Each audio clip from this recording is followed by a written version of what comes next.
Assalamu alaikum and hello everyone and welcome back to another success story conversation. And today I've got the wonderful Yasmina joining me, who just recently completed the healing embrace. And so we're going to have a conversation about the healing journey, looking at what that was like. Thank you for joining us today, Yasmina. Thank you, LaYinka. Thank you very much. So I want you to take us back just before you decided that the healing embrace is something you needed. What was going on for you in your life? One word that comes to mind is just emotional chaos. Emotional chaos. Wow. Yeah, I was just all over the place. Really, I couldn't understand my emotions. I was having outbursts coming from nowhere. I was really negative, and I just felt like all the time there was just a dull kind of negative feeling that I would wake up with. I would carry with me, I would go to sleep with, and I was just literally trying to survive. I was just surviving. That's how I would describe it. Yeah. What would you say was the worst part about just surviving? Because a lot of people are out there just surviving. For you, what was the worst part about that for you? The way I felt about myself. Again, just negative thoughts about myself, who I was, and also because I have two daughters. I think especially being females, I knew the role, like the importance of the role as a mother, like I had to play to them, and I didn't feel that I was parenting daughters to help them grow up to love themselves, be secure within themselves, and be confident, because I wasn't embodying it myself. And often we get women just like that who know that they're not in a good place, and then when you start to see it, how it's impacting your kids, that's when it becomes real. Yeah, it kind of gives you the motivation. Well, some people, I'm thankful that it helped motivate me. Yeah. So, at that point, when you weren't in that great place within yourself and you could see the impact it was having on your life and on your girls, what was the emotional wound that you were carrying? What was the emotion that you were hauling around with you daily? So at the time, I didn't know. I didn't know. But having gone through the healing embrace, I've identified that the main two emotions were shame and rejection. Rejection being probably the biggest one out of the two. Yeah. But at the time, I didn't know. I just knew I just felt a bit off. But I didn't know. Yeah, I was continuing in my life. I was working. I just thought I was doing okay. It was just all a mask, to be honest with you. I wasn't okay within myself. I am so glad that you mentioned this, because there are going to be women who watch this who are in the same place in terms of just getting on with life. You just, you feel it's off, something's up. There's something not so great, but you know what? We're going to keep going. We're going to keep grinding. We're going to just move forward. What's with this wallowing nonsense? Just move. And I think there was a word that came up for you. There was a phrase, to be strong, right? Yeah. And what was your realization as we were going through the program? What was your personal epiphany around strong in your life and being strong, a strong woman? Well, at the time, I thought being strong was just being there for my family, like fulfilling everybody's needs, putting on that brave face, acting like everything is okay, not really working through maybe some of my past traumas and just kind of getting on with it. No, that doesn't affect me anymore. setting like ambitions for myself, in terms of work, and just that kind of replacing what's going on inside. Mm. But everything was just such a strain, really. So I didn't feel strong. I was just trying to embody strong. Um, yeah, and I was a people pleaser. Oh wow, I was such a people pleaser. Um, and it's funny because my eldest daughter, she's a bit of a people's pleaser. And ultimately, my mum is a real people pleaser. So it's it's just a ripple effect, really. And I thought being strong was people pleasing. Like, I'm strong enough to do everything for everyone and do things for myself. And yes, I'm strong, but I Wow. wasn't strong at all. Cool. Okay, so there were a few things there. One of them being the generational passing down of this concept of being strong, and how that can manifest as being a people pleaser, right? And you being in this position where you can actually change the narrative, cut that cord, and change the narrative for yourself and also for your daughters, and that being a catalyst to them being actually not like you and your mum were, Yeah. right? Which is really quite powerful. And like, and I see that as being one of the most incredible reasons why you would do this work. But also just even thinking about the term strong and how we are told to be strong, but Yeah. what that actually does to you, and how that impacted you in terms of not even being strong within yourself, Mm, for real, yeah. Yeah. even though I, you thought you were being. yeah. Yeah. Yeah. I was just sweeping things under the carpet because I Mm. thought I was strong. Like, I don't need to deal with that. I'm strong enough.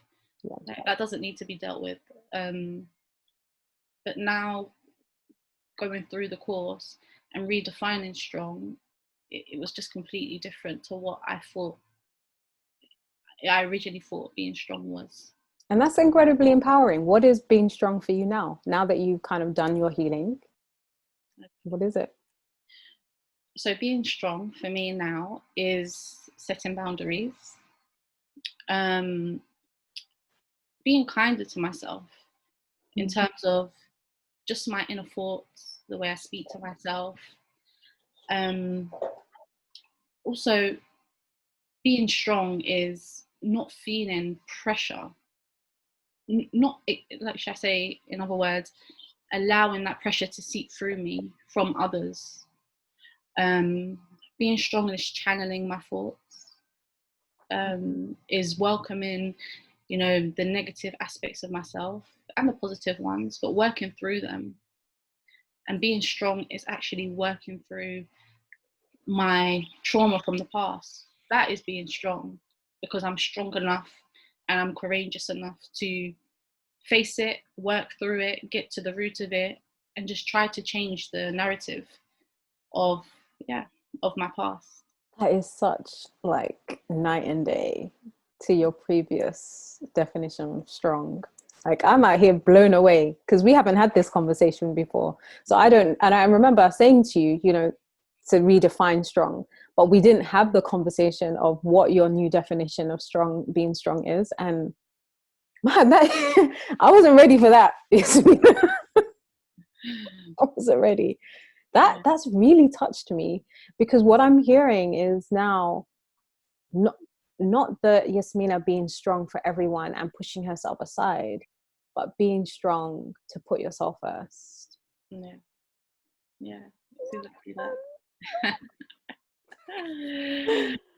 Okay. All right. So I wasn't ready for that.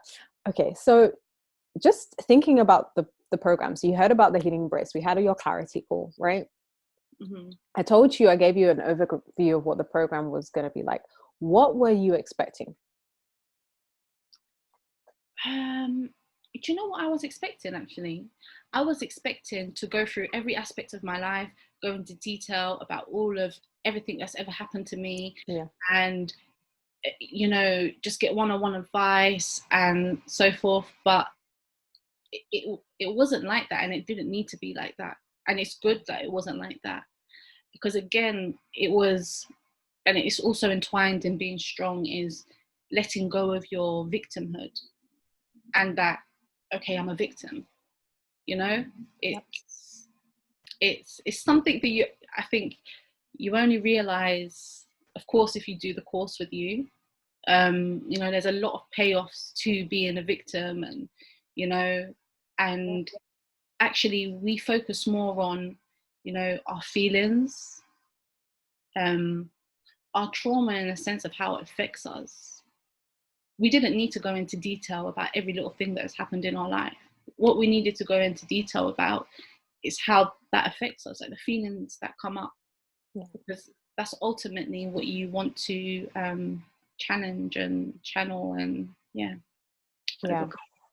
I love that you mentioned that, because a lot of people feel like in order to heal, I need to tell my whole story from A to Z, right? Or Z. And I always say that you've told that story in your head a gazillion times, so you know it. And in wanting to tell other people, usually it's for validation, right? And that's okay. It's okay to feel like your story matters and your voice matters and your experience was completely valid. Often when someone needs that kind of validation, I say counseling and therapy is what you need, so that you can get it out of yourself and have someone validate it for you, right? Here it's about owning that story yourself now, rather than needing someone else to validate it, because you guys didn't need to tell us your story for you to validate yourselves. Which was something that a lot of people like, what, you want someone to say it was okay. But instead we took it inward and allowed you to do that. What was the most powerful thing about that for you? I think it's what you just said in some sense, is that, you know, we've told that story to ourselves so many times, you know. And you know, a lot of the times we do look for validation, and you know, in some sense, like, you need it sometimes. But I think it's one thing that you've said before during the course, that we aren't our experiences. And it's just so powerful, because we aren't our experiences, you know. We're completely different, and it's only through doing the healing embrace I was able to separate the two and just say, okay, well, that happened to me, but you know, it's not who I am. So it was about redefining myself. Yeah. And there was another thing actually I forgot to mention about when I done the course, and of course it's with 6 other women, and I cannot tell you how powerful that is to do it with 6 other women, or all 6 of us, because you really learn from each other, and you're all there for the same reason. So you know, there's no fear of being vulnerable, because you all have that same common, you know, goal and ground. And actually it's amazing to make those connections. Usually you have to go through years of knowing someone before you can be that deep with them. So the fact that you can just skip that and get that deep, it's like it never happens. Yes. And you create an amazing bond with them as well. I've loved watching you ladies like create a bond and like, can we stay in touch? I've loved that, you know, and it's been amazing for me, because every time I go to my team, I'm like, did you see the ladies? But have you seen them though? Have you seen that? And it's been so beautiful for me to watch on the outside how you gelled like this on a common ground. That we've all been through stuff. Our experiences are so different, right? Everyone had such differing experiences, but you came together on the ground of healing and for the purpose of healing. And it was so beautiful to watch. And most people would say, I can't ever do that, and that's not possible for me. It's 1-to-1 only, and that's all that's possible, right? Were you apprehensive a bit about doing this with other people? first, I remember when we first got introduced to each other, and it was just a bit like, oh, whoa, like we had to, introduce ourselves. It was a bit at that time, but I think after our first call, it was like that just all disappeared. And like I said, it was really powerful, to the point that some weeks when we would have our call together, we would comment on each other and say, wow, you look like so refreshed, like you look like you're really healing.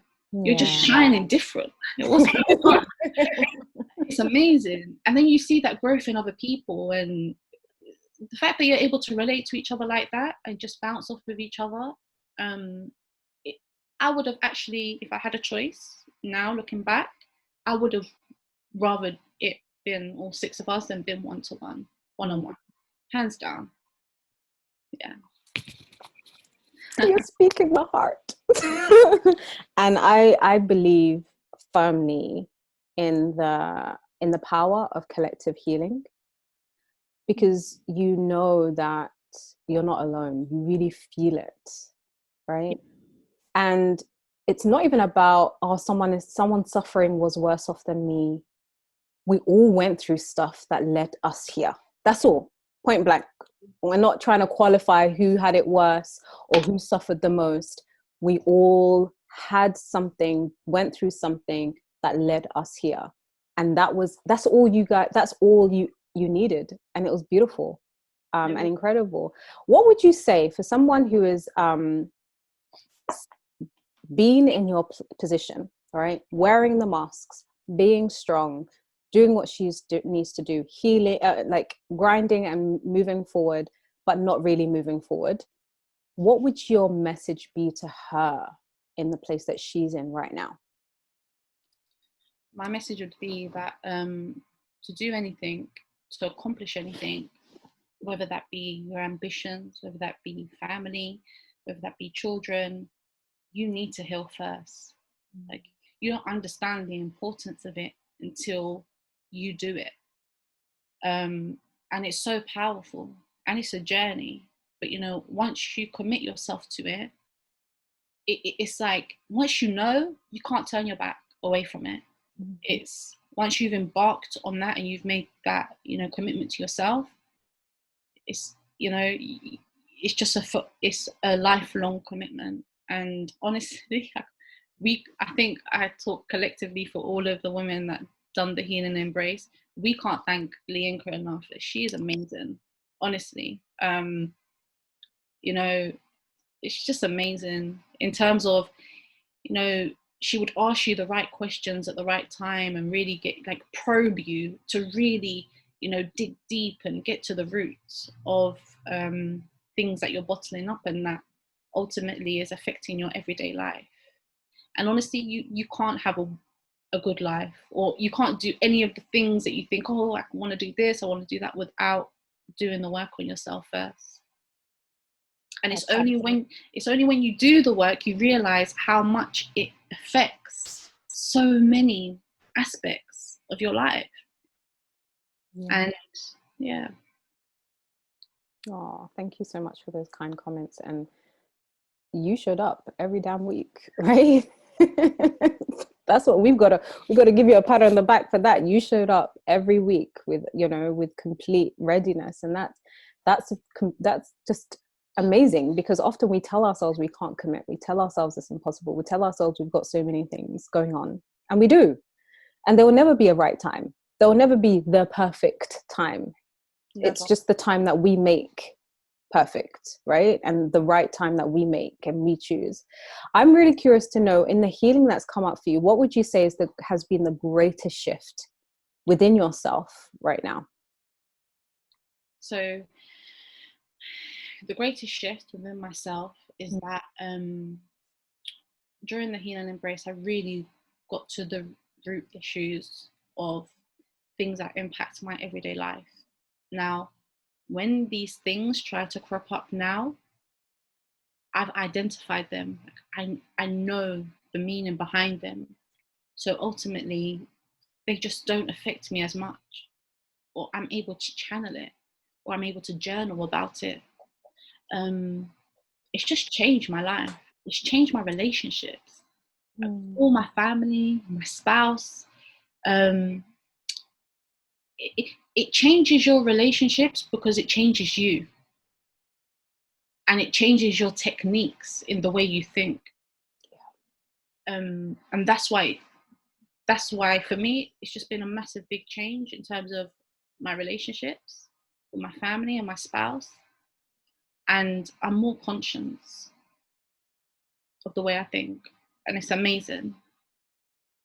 And Yeah, we owe this to ourselves. Everyone owes it to ourselves. It's a shame that we're not taught this as we grow up, but we owe it to ourselves as human beings. yeah, I absolutely agree. We owe it to ourselves, and we owe it to the people that we love Yeah. as well, that who have been placed in our lives. Because when they're getting an unhealed version of us, they are being impacted, right? I'm curious to know, because you mentioned your girls at the beginning, how has your relationship with your girls changed since you started the healing embrace? So my relationship as a mother to my children is that I've become much more Mm. patient with them, and I've turned turned into a softie. There's a good thing or bad thing, but I've just I've just softened, um, Mm.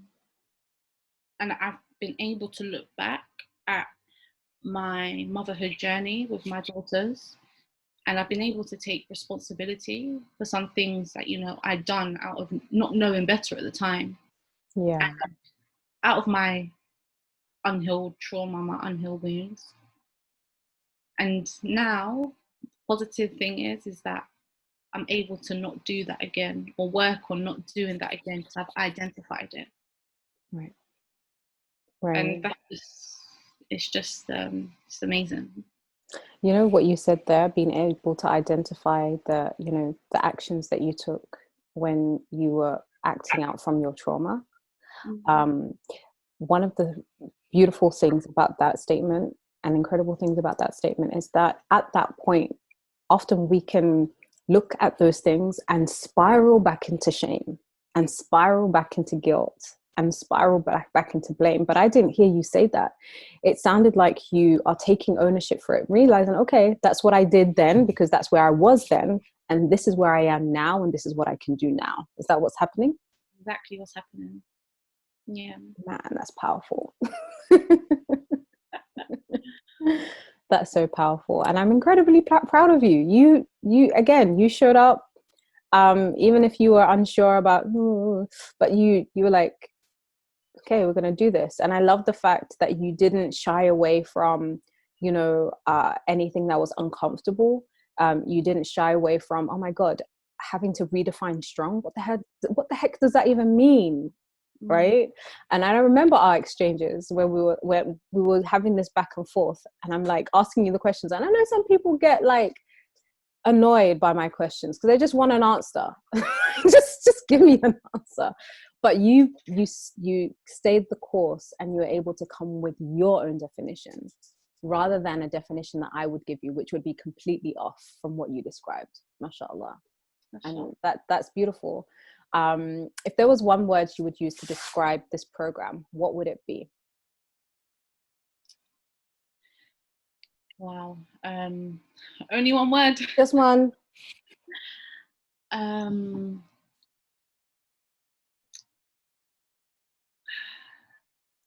Invaluable.